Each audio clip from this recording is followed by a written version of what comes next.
couple of tattoo shop owners are putting their talents to good use for a good cause. And a new flavor of Pringles is hitting store shelves in the new year. And the royal family gets in on some Christmas fun. It's On is now.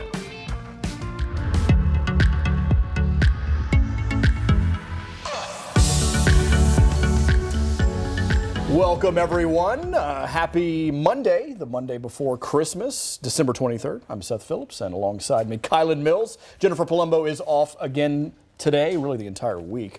She's still down in Las Vegas. Down in Las Vegas. I'm pretty sure it's west, but... Well, it's geographically, it's still south of us, if you think about it, right? Can we get a map here? Because is it really south of us?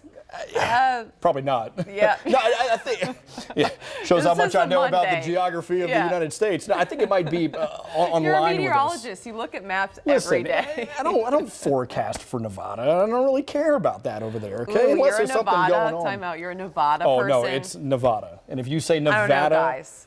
No, we're gonna banish you. Let me know what you think on our Facebook page, because I'm a Put a poll. Nevada. I'm a Nevada. I'm from Chicago. And I say those A's like the hard A's, I guess. Chicago. When I moved to Oregon, they corrected me. It's kind of like when I moved here and I was saying Versailles and Yosemite and all the names in Kentucky. Those are all tough. wrong. Yeah, so I was corrected constantly when I moved here, but also when I moved to Oregon, it was like, no, it's Nevada. You got to say Nevada. So sorry. So it sounds like Nevada is the right way to say it, if I heard you correctly. Wrong, because I'm not from Nevada. Wrong, because see, now you got me Seth saying it right. Right. I don't want to be right. If saying Nevada is wrong, then I don't want to be right. I think I got that backwards. But whatever. Okay. Welcome to It's On. Yes. How was your weekend, by the way? My weekend was good. How was yours? I mean, we both work the weekend, right. So I mean, it's as good as it can be. How was the night shift? Starting off the week. The night shift. It was very night shifty. I don't know. It was good. Shifty? I did have to make a couple of stops though for last minute Christmas gifts. Right.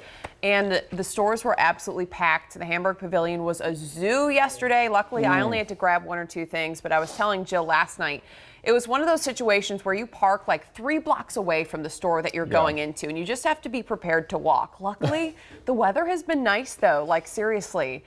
That was the nice part. You didn't need a big jacket. I was just chilling in a sweatshirt. And the next 3 days, plenty of sunshine, temperatures in the 60s. I mean, if you've got to be out and about, last minute shopping, big deal today, at least you've got good weather for it. Yeah, well, it's just like you sometimes shouldn't be it's really doing ugly. it. Get your act together. It should have been done last week.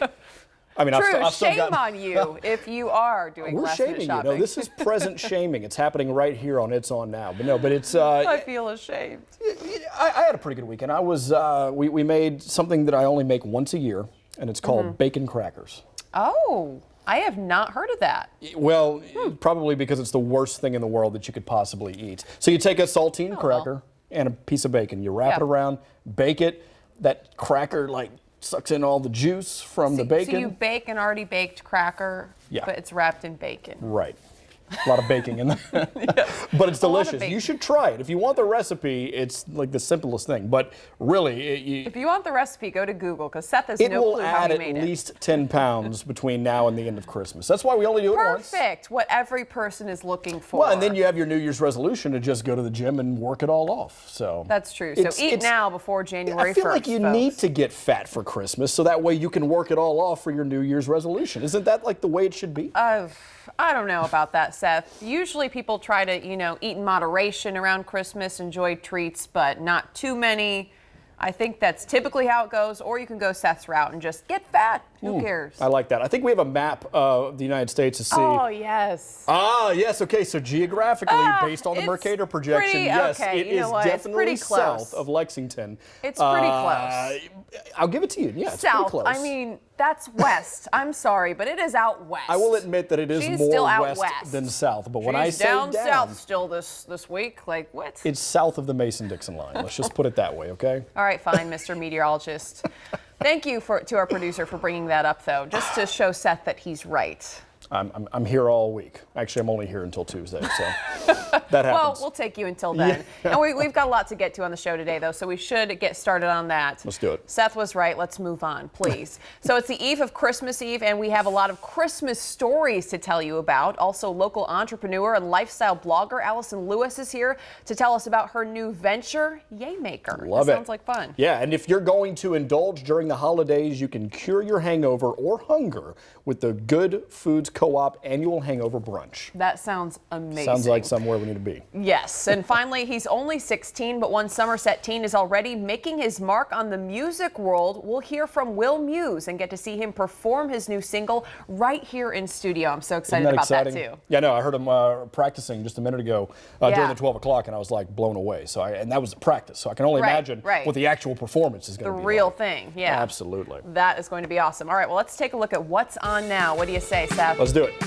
So a couple of Colorado tattoo artists are inking out school lunch debt. The two artists decided to help the community out by paying off the unpaid bills. They said many schools have more than $1,000 in school lunch debt, and they just wanted to do something to help.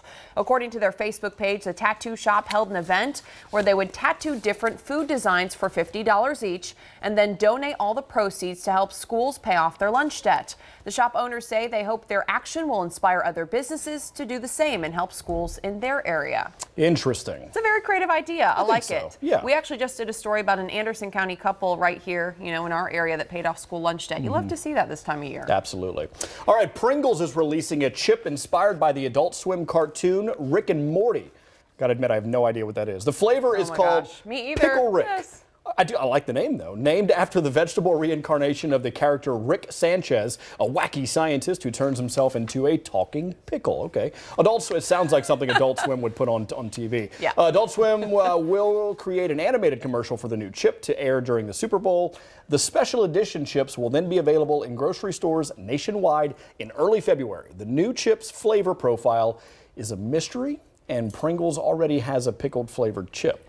So I'm confused. Okay, so they already have a pickled flavored chip, but this is supposed to be like a surprise flavor. A surprise flavor, but it's called a Pickle talking Rick. pickle, and it's called Pickle Rick. Like, what kind of flavor are you going to do that's called Pickle Rick? That's not pickle. It's going to be red velvet cake. I personally am outraged by this. If it's not red velvet cake, I'm boycotting Pringles for the rest of my life. It's going to happen.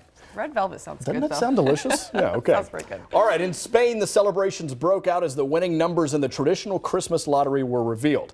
They cheered and popped open champagne at a lottery store in Madrid yesterday. They called the lottery El Gordo, which means the fat one in Spanish.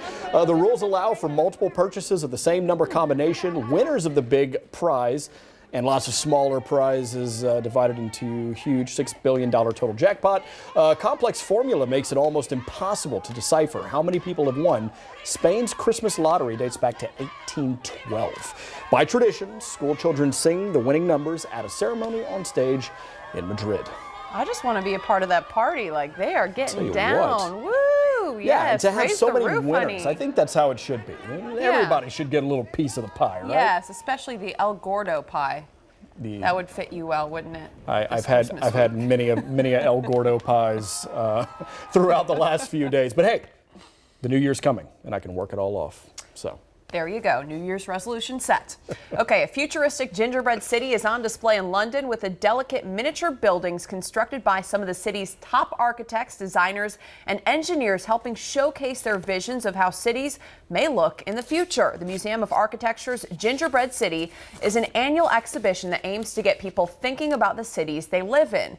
Now, in its fourth year, the event is a chance for over 100 of London's top architectural designers to create a city from raw ingredients and let their imaginations just run wild.